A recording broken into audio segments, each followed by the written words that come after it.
महाराष्ट्र झारखंड विधानसभा चुनाव के साथ ही साथ कई अन्य राज्यों की 45 विधानसभा सीटों पर भी उपचुनाव होने वाले हैं, लेकिन सबकी नजर यूपी में हो रहे 9 विधानसभा सीटों के उपचुनाव पर है, क्योंकि इन विधानसभा सीटों से योगी आदित्यनाथ की तकदीर तय होने वाली है। विश्लेषकों की माने तो अगर हार हुई तो मोदी शाह कुछ ना कुछ करेंगे जरूर, लेकिन अगर जीत हुई तो योगी आदित्यनाथ फिर मजबूती के साथ मोदी शाह के सामने होंगे।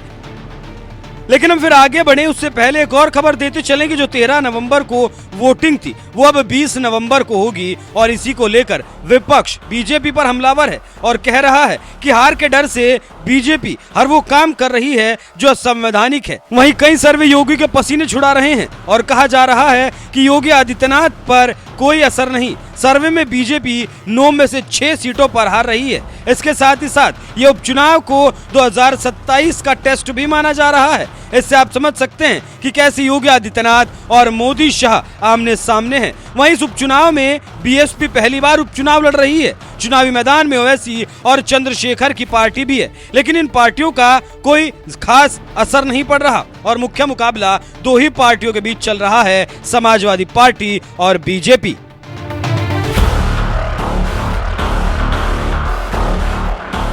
उपचुनाव को लेकर योगी आदित्यनाथ ने अपनी पूरी ताकत झोंक दी और कई तरह के लेयर के साथ कैंपेन शुरू किया।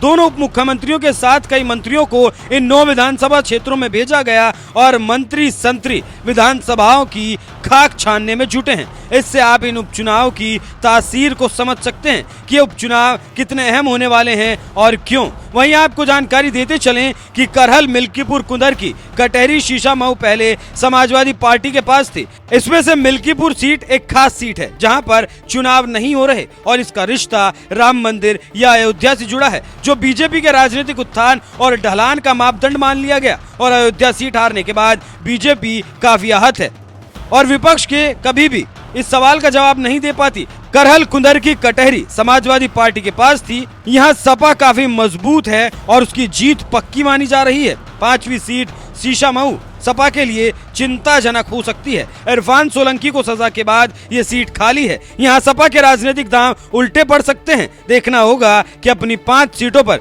दोबारा कब्जा कर पाती है समाजवादी पार्टी या नहीं, लेकिन सर्वे सपा को मजबूत तो बता रहे हैं। वहीं बीजेपी को 4 सीटों पर बढ़त दिखाई गई। ऐसे में अब देखना होगा कि सपा की 5 सीटों में से कितनी बीजेपी अपनी तरफ मिलाती है। अगर नहीं मिला पाई तो मोदी शाह के लिए जगह बन जाएगी और योगी की कुर्सी खाली हो जाएगी। लेकिन इस सब राजनीतिक विश्लेषकों का अनुमान है, असली पिक्चर तो 23 नवंबर को रिलीज होने वाली है। अब देखना होगा कि यूपी उपचुनाव क्या इतिहास रचता है।